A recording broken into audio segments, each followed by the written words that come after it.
What's up, fish tank people? FishTankTV.com, Dustin's Fish Tanks, bringing a video to you because I'm back from Peru.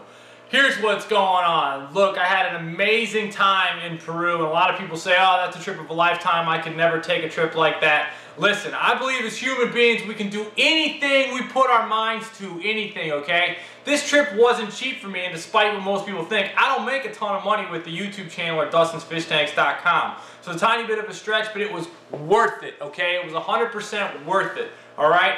Take on a little bit of credit card debt, save an extra $200 a month for a year. You can afford to do this, all right? Listen, even if you have credit card debt while you're scrubbing toilets to pay it off, at least you can think about the sunrises, sunsets, and all the great stuff I'm about to show you.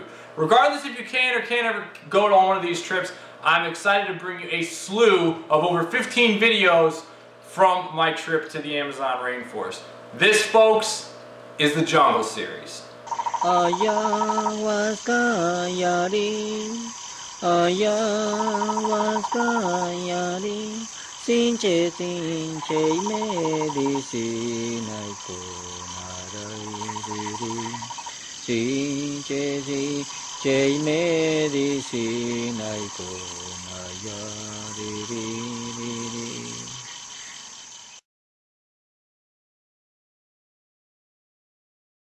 Throughout these videos, I'll have links to other videos as I produce them. Each week, I'll be delivering various topics of my trip, from snakes to trees to pink dolphins to Peruvian food, and of course, lots of different tropical fish.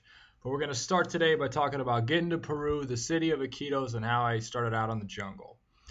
The country of Peru is around 30 million people, a third of which live in the capital city of Lima. I flew into Lima, but now Copa Airlines offers flights directly into Iquitos via Panama.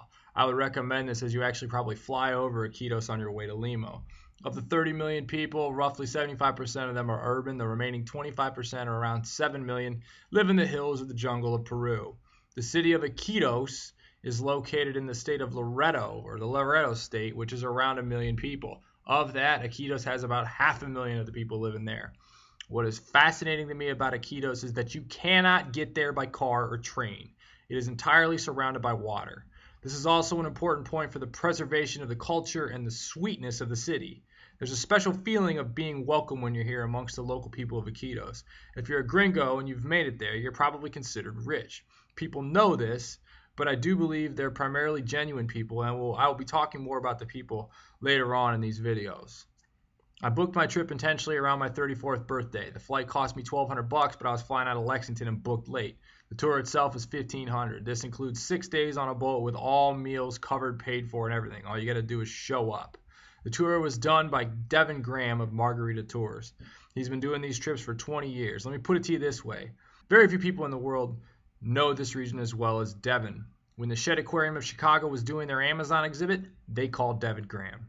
I left Kentucky, it was snowing, and I arrived in Iquitos, it was 80 degrees and the sun was blasting. Guillermo arranged a driver to pick me up from the airport. Off with the shoes and on with the sandals. I elected to stay at one of the nicest hotels in Iquitos from Victoria Reja. Cost me a whopping $66 a night. I don't drink. I drank several beers on my birthday and ended up puking 3 times the following morning. I felt like crap until noon, but it didn't matter because I was getting on a boat to go explore the jungle. The boat was the same boat I had been on last time in 2012, although it had been redone as wood deteriorates pretty quickly in the Amazon. Our plan was to head north into the Napo River. Unlike many of the areas, the Napo River starts above the equator. The thinking was this would have lower water levels and thus better fishing. As I said in last week's Species Sunday about pink dolphins, the Andes Mountains are actually rising mountain range. We were about 250 feet above sea level, about 2,000 miles from the actual mouth of the Amazon River. We were 3 degrees south of the equator. Let me put it to you this way. The Amazon River is massive. Ever driven across the Ohio or Mississippi River? Yep, take that wide and multiply it by 1,000 different channels and tributaries, and you might be getting close. When I asked Devin how much of the actual Amazon River he had seen, he replied, maybe 1%. We boarded the boat and I was pumped to be on it. As soon as we got on it, we actually saw pink river dolphins. Magically, the hangover is gone. I've got over 15 more videos coming about this trip, so subscribe and check out next week's video along with all the rest of them coming. Tank on, everyone.